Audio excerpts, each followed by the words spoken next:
language in the late Ottoman Empire and in Republican Turkey, with a focus on the history of humanities and social sciences. Dilek got a PhD from the École des Hautes Études en Sciences Sociales in 2016 with a dissertation on the early reception of Bergson in Turkey. Bergson taught in the genesis of modern Turkey a series of flexible institutional and political transition from the end of the Ottoman Empire to Republican Turkey. A monography resulting from this work will be published next year. Current research deals with epistemology of religion within Turkish and Islamic studies, notably in the frame of a French-German research program she co-directed for this lecture. Today, she will give a presentation with the title Multiscalar Bergson, an epistemology of conceptual and terminological interconnections between philosophy, literature, and politics in the Republican Turkish world. Dilek, the floor is yours. Thank you. Thank you very much, Pascal. First of all, I would like to warmly thank Said Rezervadel and Katerina Zanfi for organizing this wonderful conference and for having me here.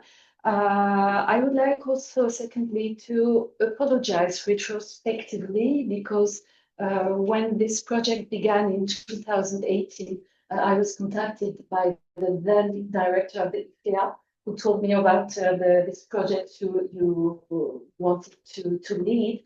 And at that moment, I was, of course, very interested. But I was engaged in a very big project on prophet, the prophet of Islam and prophetology, and I couldn't really collaborate in the project. So I'm really happy to see this great achievement. It's not an end, it's one of the achievements of this project. And done by the director, yes? Yes, Bayram. It was Bayram. And this and I told you about this this group at the ELS, and so I'm very happy that specialists in Turkey of intellectual history and Bergsonism in Turkey, that you are, Said, could work together with the specialists of Bergsonism in France. So it was really very important for me.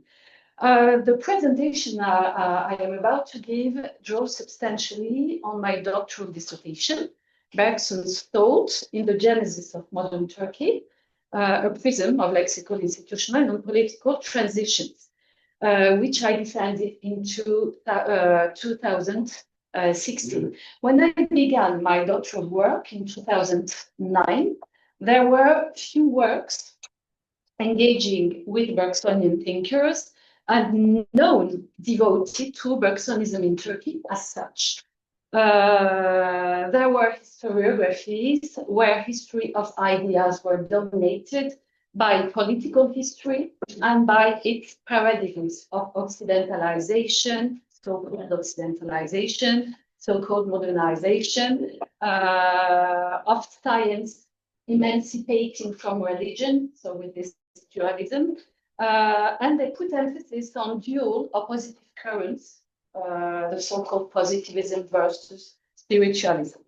And what I realized and did was that in order to work on Turkish Bergsonism, it was necessary to work on the particularities of the languages of these periods, of the enunciated field, the rhetorical, the symbolic norms of intellectual dispute, and the scientific nomenclature, in which religion or science were not opposed one to the other.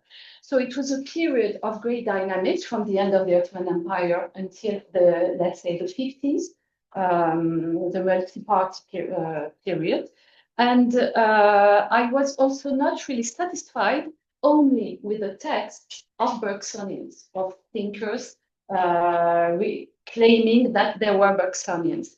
And in my work, I have identified mainly three major Bergsonian moments, what we could call maybe Bergsonian moments. And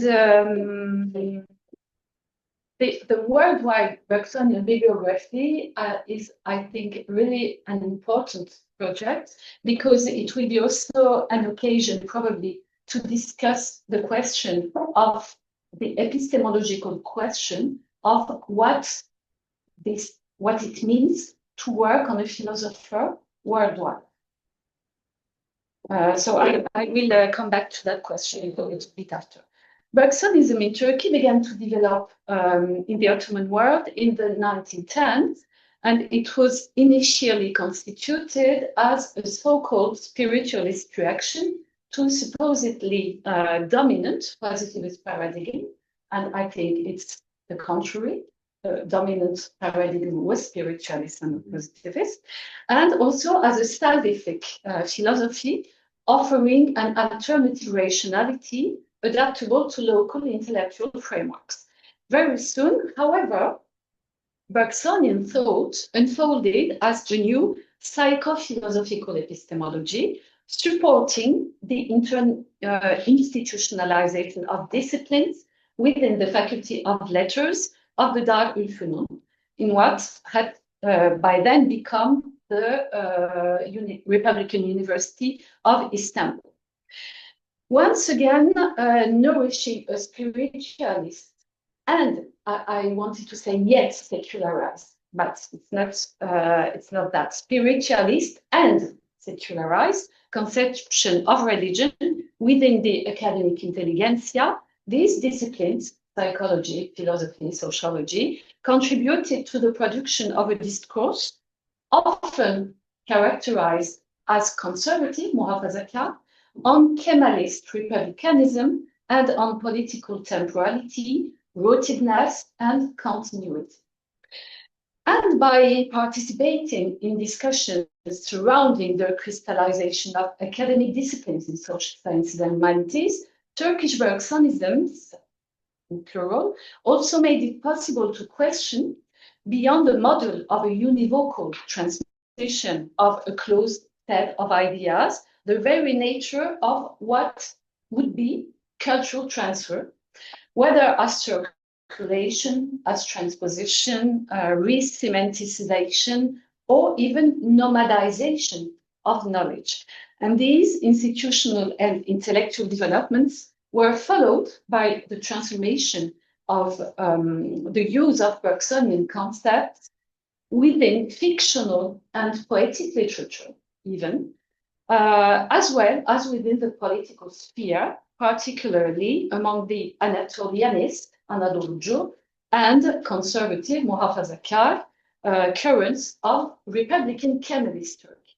These were currents inside what we could call a set of Kemalist Republican conceptions.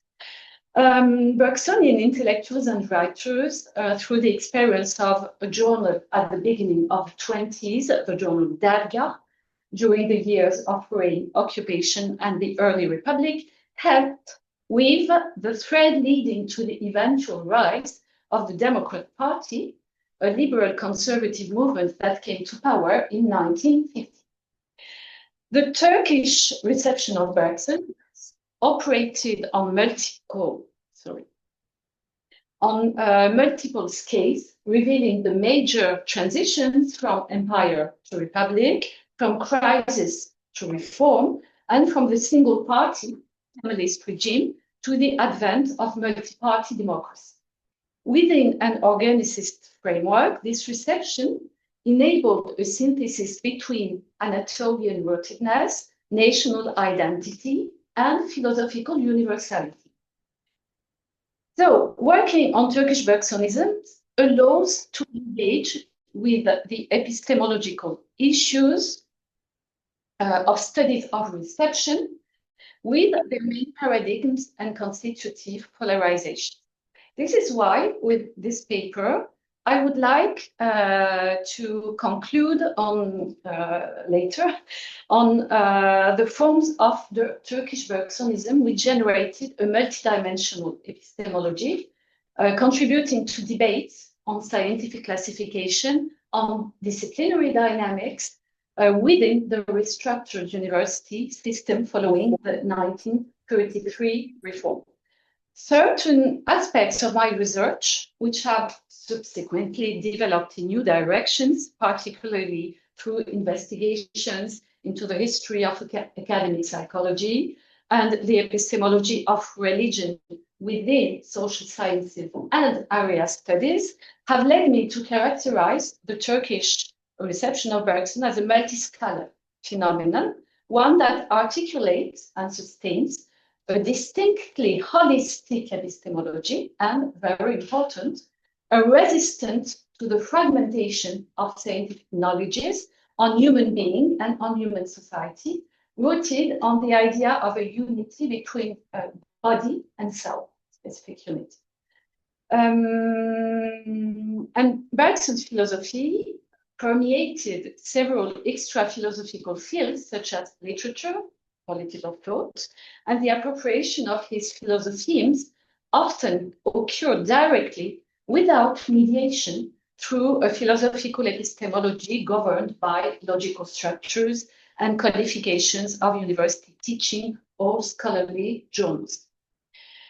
So just a few points to identify specific elements of the reception, the so-called reception of Bergson in Turkey. I first would like to talk about early receptions, early Bergsonian epistemologies, mysticism, spiritualism, and vitalist evolutionism.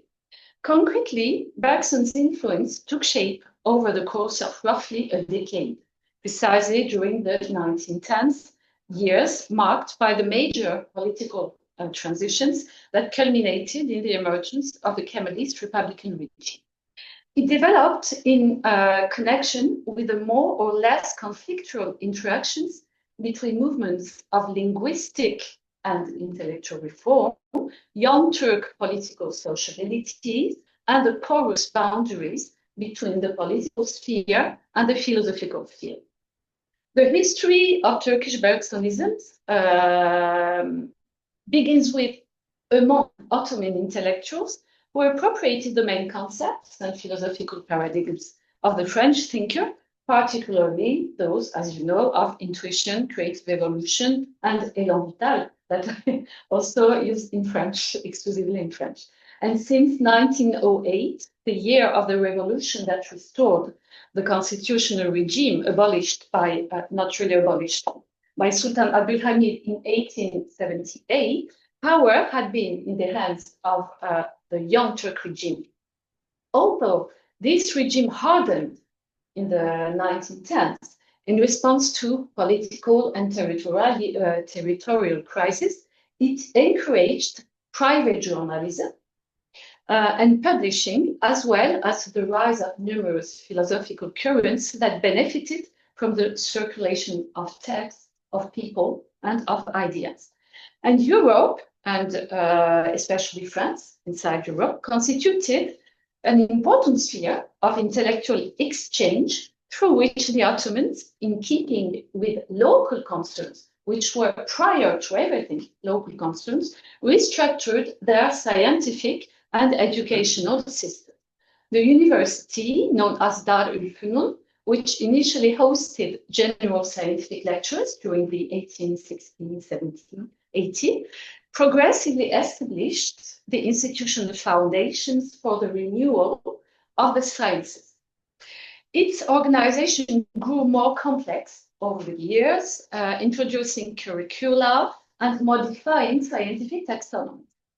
In this context, the Ottoman field of the human sciences appropriated philosophy, psychology, sociology, and pedagogy through the creation of academic chairs independent from the madrasa and from the theological instruction. The teaching of Bergsonian thought, alongside the ground narratives of social analysis, such as the positive sociologies of Auguste Comte and Émile Durkheim, Herbert Spencer's social Darwinism, and the holistic ontological systems perceived as contemporary, or let's say modern, including Ludwig Büchner's Vulgar Materialismus, benefited from these dynamics, which multiplied translations of European philosophers and showed treatises devoted to their works, offering interpretative frameworks for the contemporary Ottoman world and responding to a growing demand for theories addressing the human being as a totality, body and soul. Bergson's system of thought was immediately construed as a spiritualist evolutionism. I used the words of the actors themselves. It's not an interpretative projection of mine. It's really the Emich uses of the terms, contributing to the foundations of academic psychology, ruhiyat, in the 1920s. Just here you have, okay. The Francophone writer, Rosati Fick, who was a liberal thinker and mystical philosopher, Freemason, member of a Sufi tariqat, was an important disseminator of the French philosopher's ideas. Oh, sorry, yeah.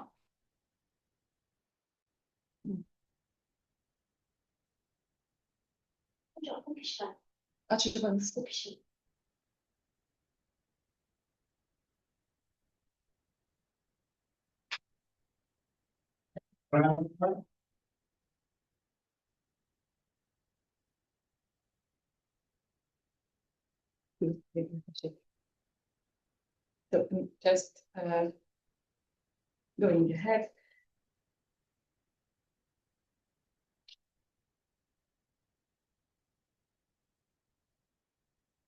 Okay, thank you very much. In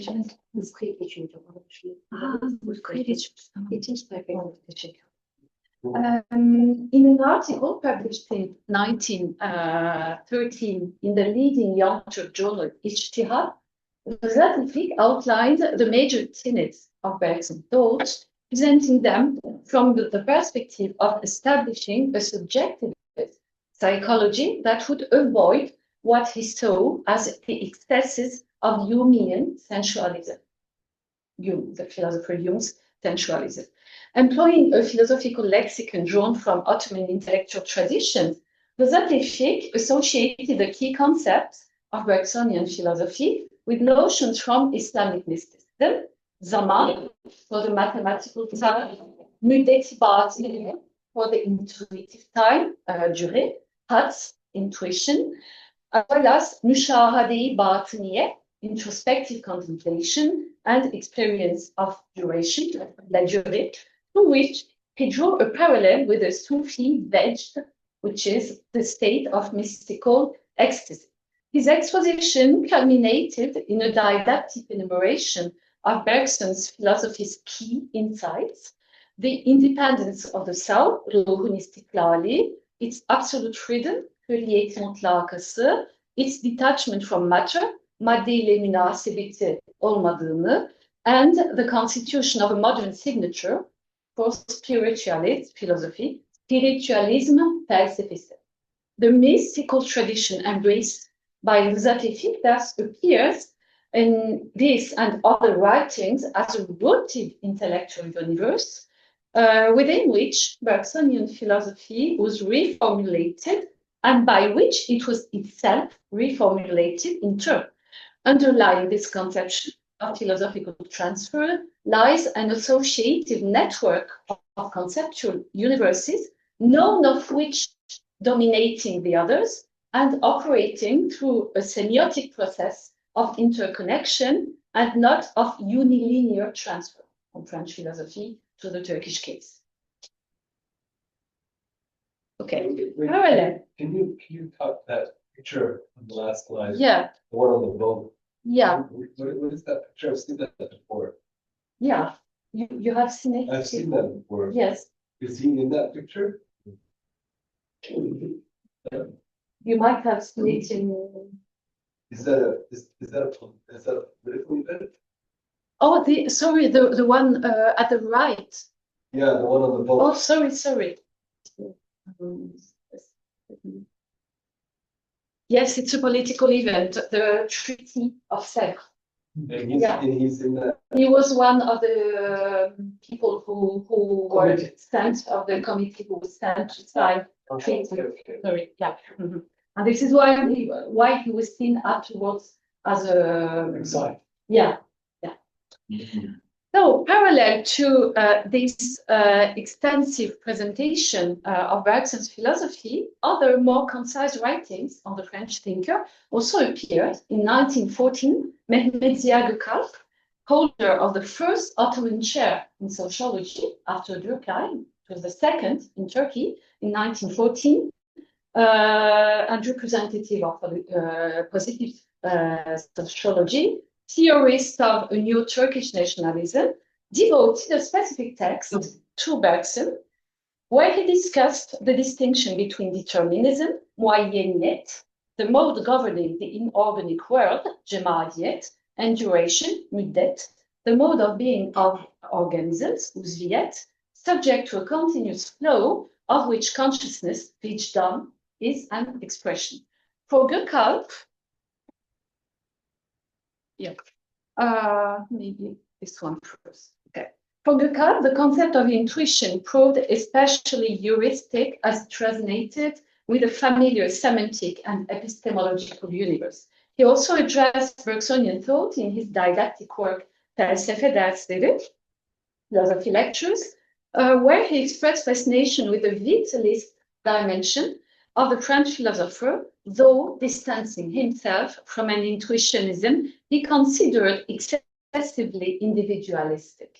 Gökalp had earlier been influenced by Alfred Fouillet and his concept of idée-force, kuvvet fikir in Turkish, which underpins the conception of the human being as irreducible to mechanical laws. Although Gökalp would later convert to Durkheimian thought, which offered a clearer sociopolitical framework, his reading of Bergsonism remained within the domain of vitalist sociology and was very important for him. So he considered Bergsonism as a sociology, as a potential sociology. These two liminal appropriations of Bergson's thought thus developed in interaction with the disciplinary evolution of philosophy, but above all in harmony with the vitalist evolutionism embraced by many writers of the period. Maybe come back to this. We can see a testimony of Ali Janip Yöntem, who explains how Ziya Gökalp became a Bergsonian or a Bergsonist. And maybe we could come to this later. I think I will not have time to read it. So these two liminal, let's come now to this dualist illusion of the difference between spiritualism and positivism. The movement of positive sociology in the Ottoman Empire emerged early, initiated by figures such as Munif Pasha, a key agent of reform in literature, and Ibrahim Shinazi. But by the late 19th century, a scientific and positivist current had taken shape, preparing the way for the reception of Auguste Comte through the writings of the influential young Turk intellectual and politician Ahmet Rıza, who articulated Kantian thought within the nationalist, modernizing and rationalist project of the Young Turks. The subsequent dissemination of Ludwig Büchner's Kraft und Stoff further strengthened this intellectual configuration, later expanded by the sociological determinism of Emil Durkheim as interpreted by Ahmet Şuayb and by Ziya Gökalp. Intellectual historiography often describes this period as polarized between, on the one hand, materialists and on the other, spiritualists. The publication and Ottoman translation of Büchner's Kraft und Stoff, Madde ve Kuvvet, which was partial in 1891 and complete in 1911, indeed provoked a paradigm shift in some milieu. Its conception of matter and force as autonomous and blind principles structuring the world sparked intense criticism from Islamic theologians, who constructed an anti-materialist discourse grounded in religious reasoning. Yet, the evolutionist paradigms that sought to enrich Büchner's vulgar materialismus with a dynamic temporality remained for their Ottoman critics imprisoned within biological and mechanical determinism. At the same time, the very notion of couvette could itself be spiritualized, notably through readings of Alfred Fouillet and Herbert Spencer. Beyond the theological sphere, close examination of Ottoman philosophical texts reveals that this supposed dualism between spirit and matter is largely historiographically constructed, analytical. Numerous late 19th century thinkers attempted to associate material force with divine creativity, evolutionary principle with revelation, even the Quran with Darwinism. When oppositions do appear, they were often didactic or rhetorical rather than ontological.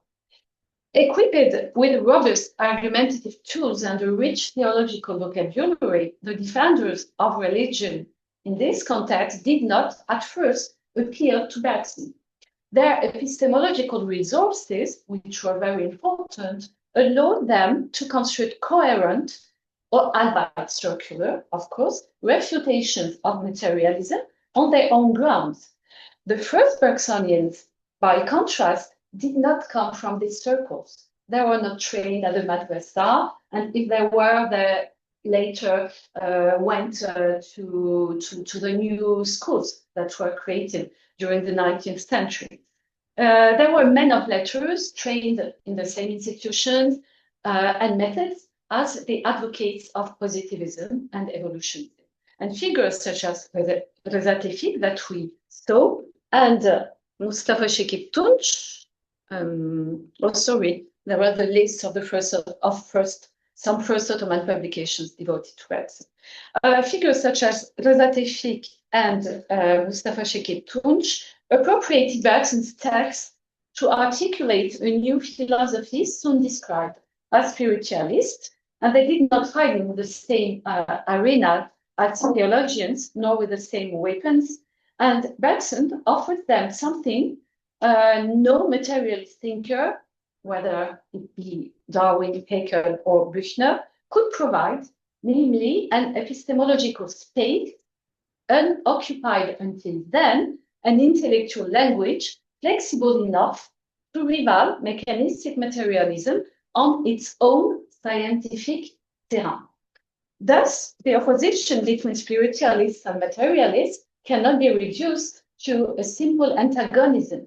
It should rather be understood as a dialectical tension internal to the Ottoman and early Republican epistemic field, a tension through which the categories of science, philosophy, and faith and religion were mutually redefined, but together redefined, coexisting together. Bergson's arrival did not close this debate, it revealed its hidden continuity. In 1916, as you can see, a translated text by Günther Jacobi appeared in the Darülfünun Edebiyat Fakültesi Mecmuası under the title Henry Bergson ve Arthur Schopenhauer, originally published in the Internationale Monatsschrift für Wissenschaft, Kunst und Technik.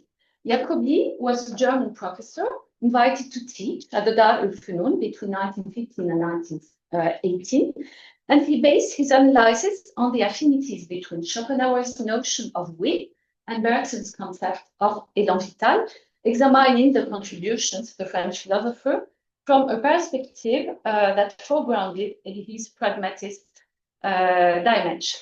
In 1919, yes, it is also mentioned here, the pamphlet Bergson ve felsefesi, Bergson and his philosophy, by Supietam, offers a critical presentation of Bergson's thought from a materialist and evolutionist standpoint. Ethem was a biologist and botanist known for his advocacy of Lamarckian transformism and Darwinian evolution, And he had previously written on Lamarckism, 1913, and Darwinism, 1911, and collaborated with Baha Tevfik in the Felsefe Journal and the Teceddüd İlmi ve Felsefi Kütüphanesi, both devoting to spreading Western philosophy.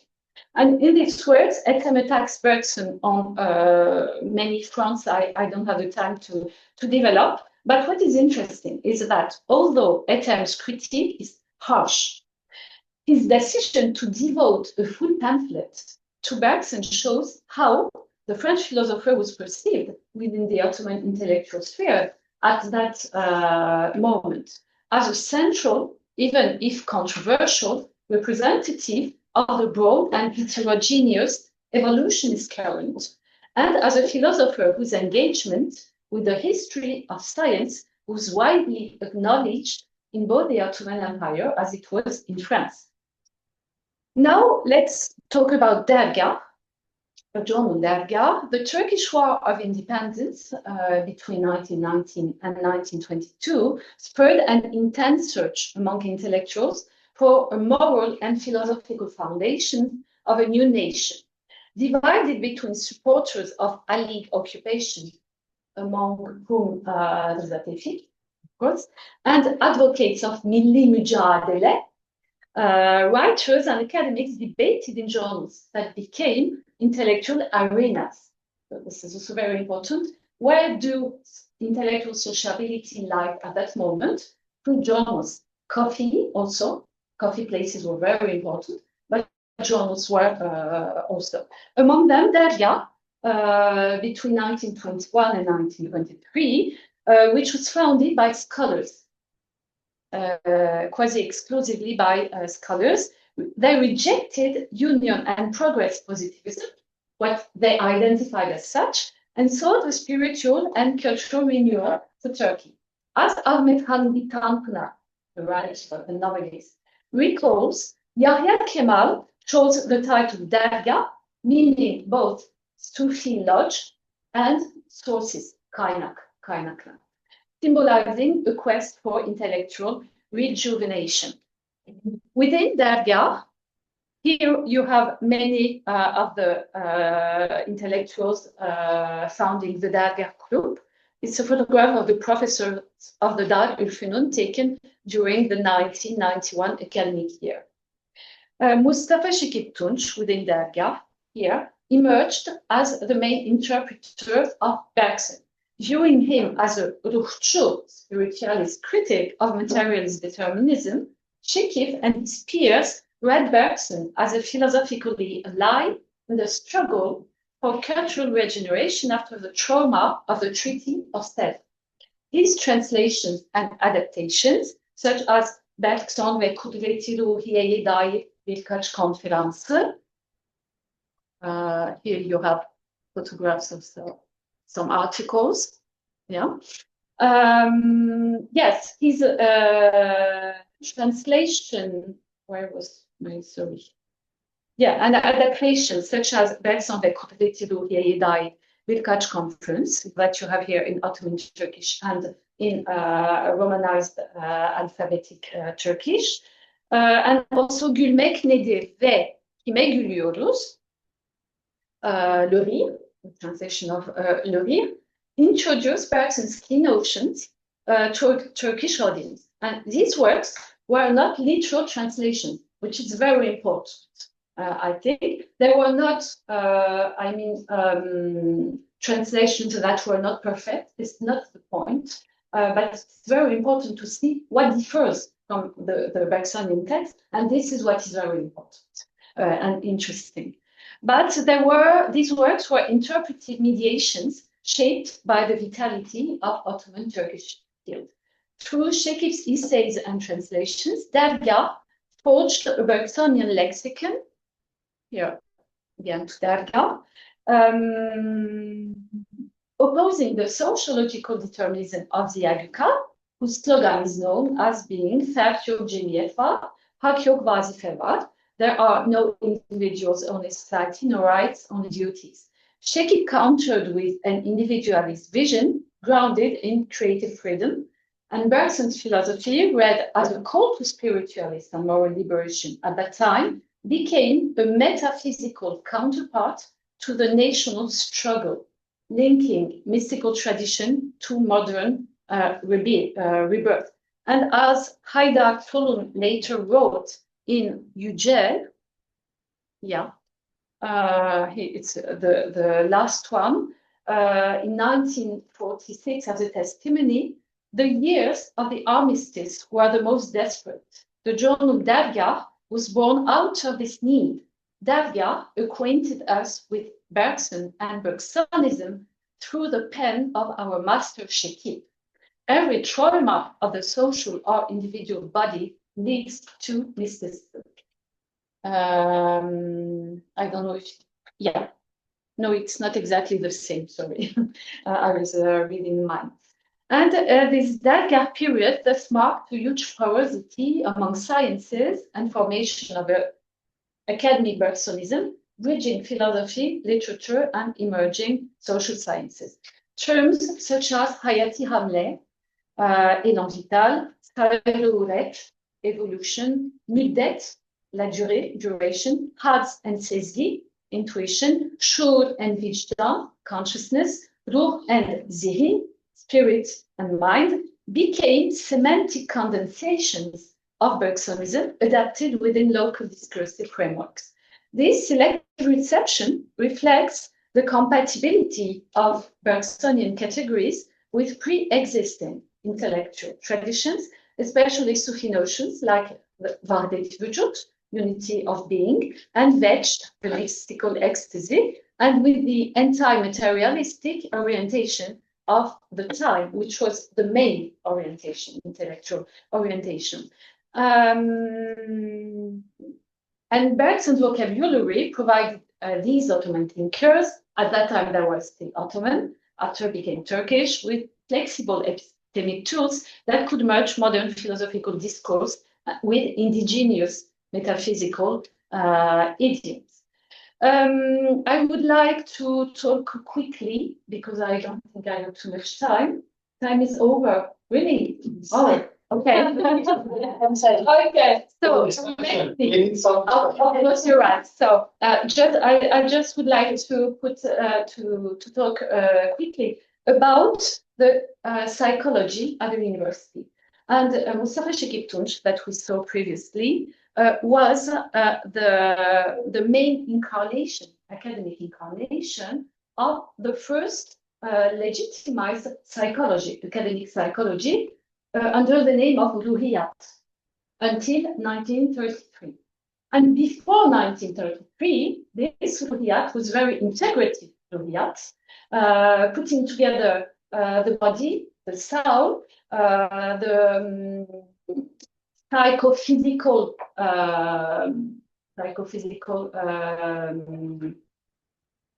motus, I don't know in English.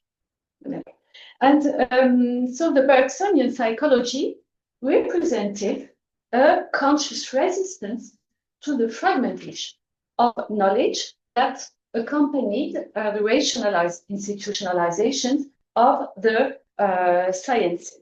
And the 1933 Republic University reform, which brought German immigrant scholars such as Hans Reichenbach to Istanbul, intensified the institutional separation between philosophy, psychology, and pedagogy.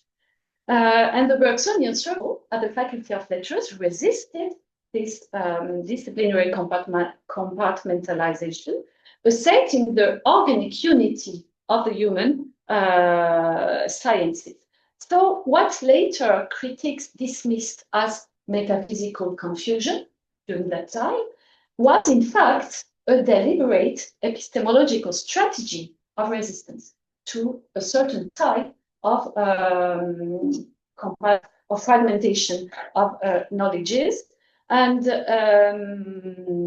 so let me just go to, translation is a very important thing. I worked a lot on the translations of Bergson's concepts, for instance, going from ruh to zihin. What does this mean? To have a translation during the 20s using the concepts of ruh and during the 40s within the one of Zehin.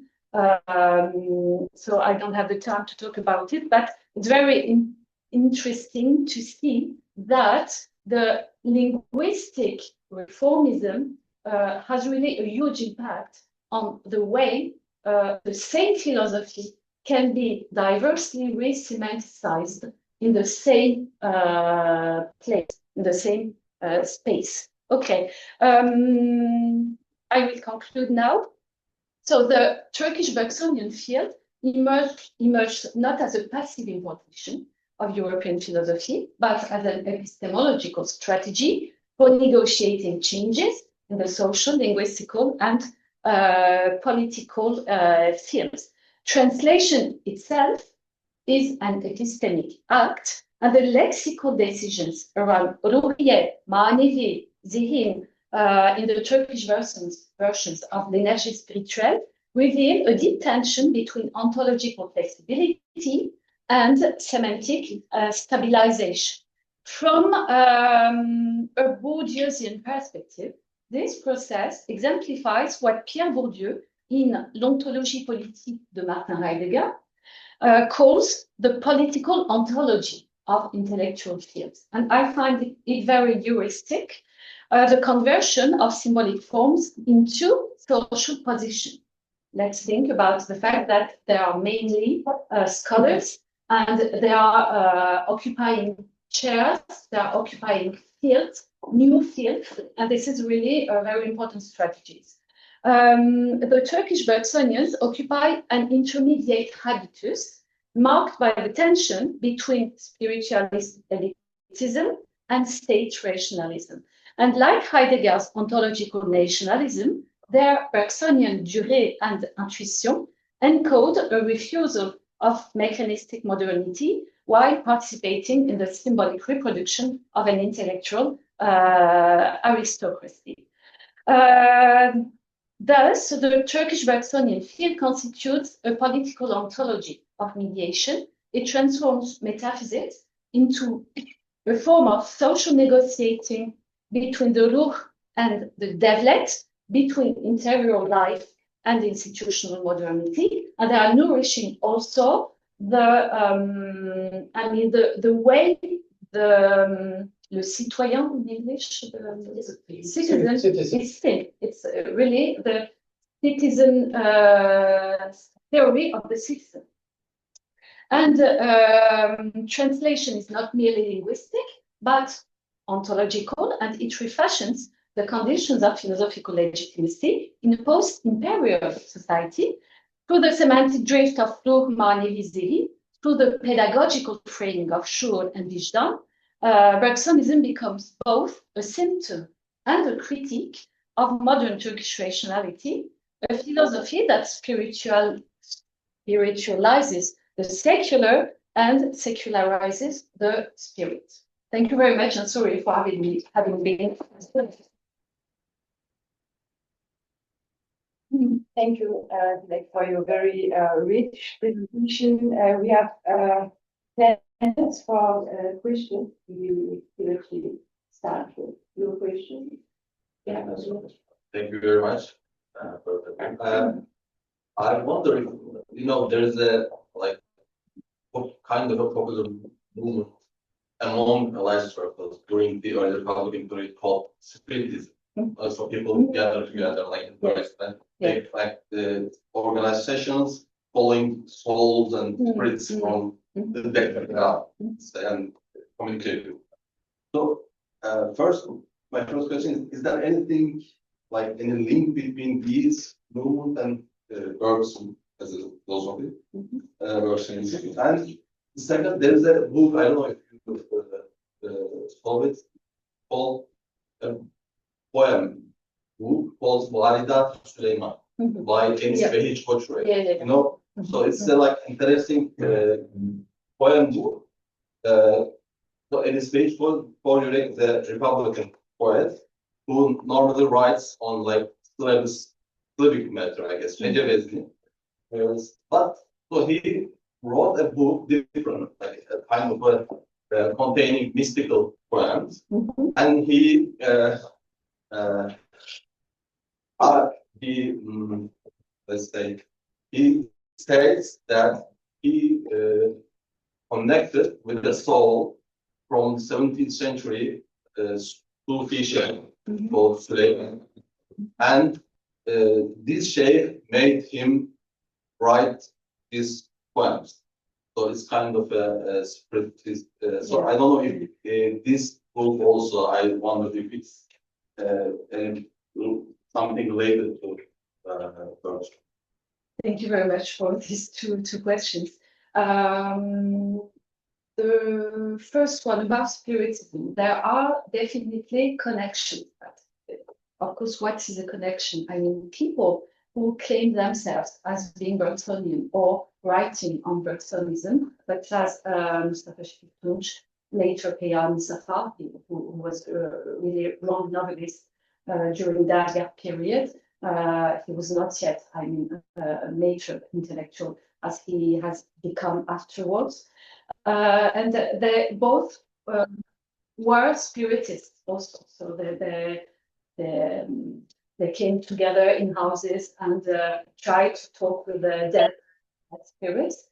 So definitely there was during the 1910s a huge interest in spiritism. And Mustafa Tunç wrote also in one of his articles, I don't remember yet, but I can send it to you, that there were, as Bergson did also, that some of the phenomena that we considered as irrational or even spiritist were just phenomena that we could not yet analyze scientifically, that they were just out of our capacities of scientifically analyzing them. And Mustafa Tunç says the same thing. But they are not really engaged in spiritism as such, as other thinkers, Ottoman thinkers, have been really considering it as a way really to talk with the styles of the past and so on. And for your second question, I can, unfortunately, I don't have any answer to it, but you talked about the fact that he was a poet who reflected on the Hece Vezni, the Aruz Vezni, and so on. And in Derga, and before Derga, of course, in the Sabeki Funun, there had been many discussions, debates, very important debates. There was not only debates of representative of literary field. I think it's very, it was almost a political debate about what we are doing with Turkish language and with this profound disconnection between Turkish language and the Arabic alphabet. Many confound, too much concern for the Turkish needs, and few vowels for the Turkish needs, for Turkish language having 8 vowels and even 9 at one moment of the Ottoman period. And also with the question of the language type itself, because Turkish language is very different from Semitic ones and from Indo-European languages. So these discussions were very important among Bergsonian thinkers during the beginning of 20s, not really after. After there had been the Romanization of the alphabet in 1928, and after that also the Dil Devrimi. But what is interesting is the way they are considering this Devrim, the way they are considering the use of Arabic terms, and many of them were thinking that we shall use the Arabic terms when there are no Turkish ones, and not use the French ones or German ones and so on.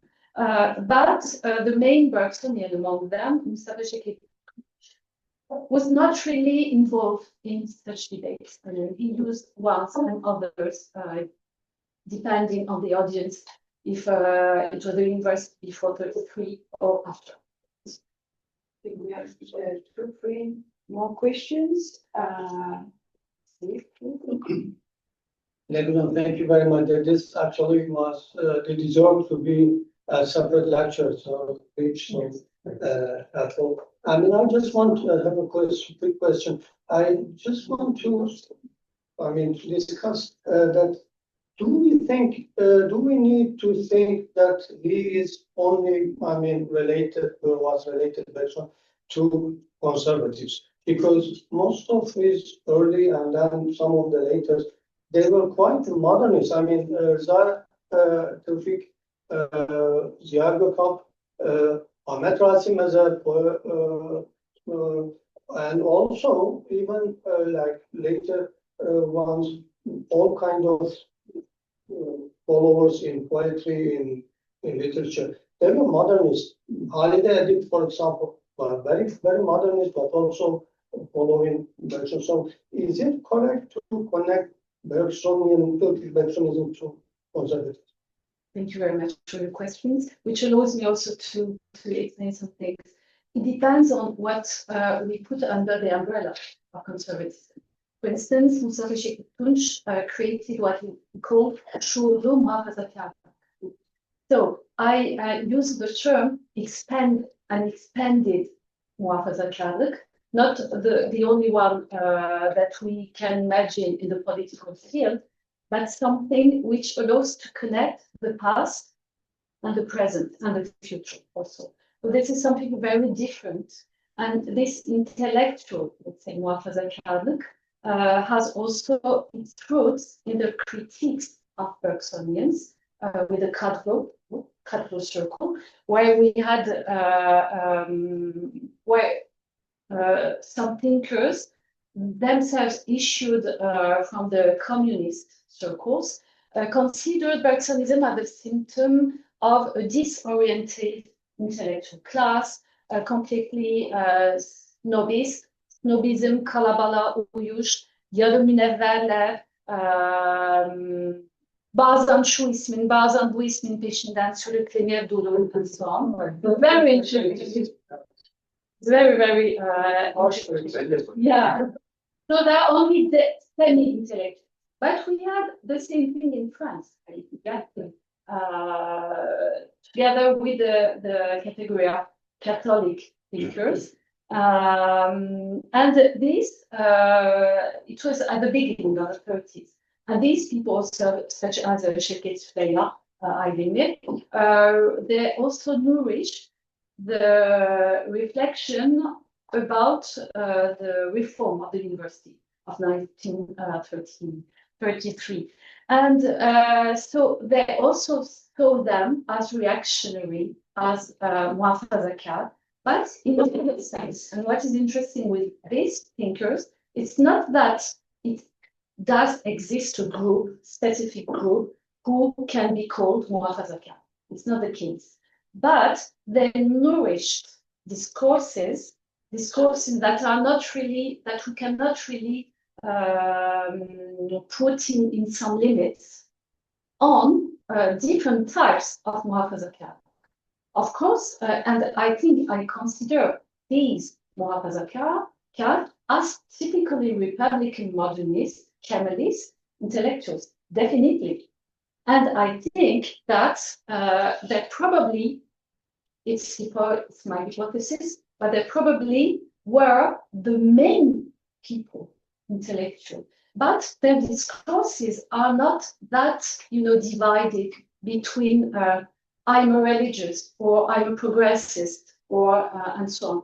And as they are not in the very clear positionings, there is an expression in French, homme du milieu. They are really in the middle of things. It was very difficult to express a clear identity based on concepts, on notions, on theories, on political projects. So I also, at one time of my reflections on the questions, I considered them as dissidents from the internal of Kemalism. But I don't know if dissidents is really the right term. I would say non-materialist, non-positivist modernist. Yeah, definitely. And I think even what we call Kemalism shall be also rediscussed. Very complex phenomenon. Yes, thank you very much for this presentation. So I have a methodological question about how you see the relation between physics and sociology. So towards the end of your presentation, talked about the transformation of metaphysics into a form of social exchange and metaphysics as an epistemological strategy. So I wonder, so from what position you are designating metaphysics as an epistemological strategy? Because it seems to me that for the position of actors, they would have held no such distinction, right? They would see a social behavior as being informed or grounded in metaphysics. But if it is from the perspective of you as a historian, I wonder why you still upheld such a distinction. Why do you still talk about, so you still talk about conversion, transformation, and mediation. I see there no need for to distinguish between metaphysics and social epistemology. So I wonder, why you make this distinction in, for example, formulating metaphysics as an epistemological. Okay, thank you very much. Yeah, thank you for your question. It's based on the study I made on psychology and on the preface in English. What was it? Preface of works on psychology, and mainly the ones of Mustafa Tunç, but also of Mustafa Rahmi Balaban, of Deniz Erken also. And in these works, what I could see and analyze is a sort of non-conflictual strategy using both positivist psychological currents, also the going back to metaphysical psychology, where the ene, the ego, is part of a cosmological vision, and all of these completely integrated, and not the one being upon the others. And this was such as a coming back to metaphysics, but not metaphysics as a clear philosophical theory or system at that moment, but as a strategy to connect social sciences with its real efficiency. In the Turkish case, where republic was being consolidated and citizenship was being also constructed and rooted in some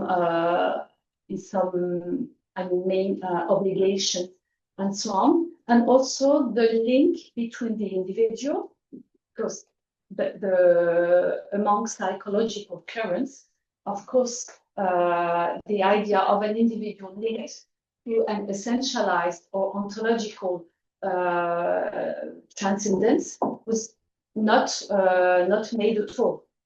But the way of correlating again to these types of psychology, especially Bergsonist one, but not only Bergsonist one, of ruh and beden considered together, was also a way to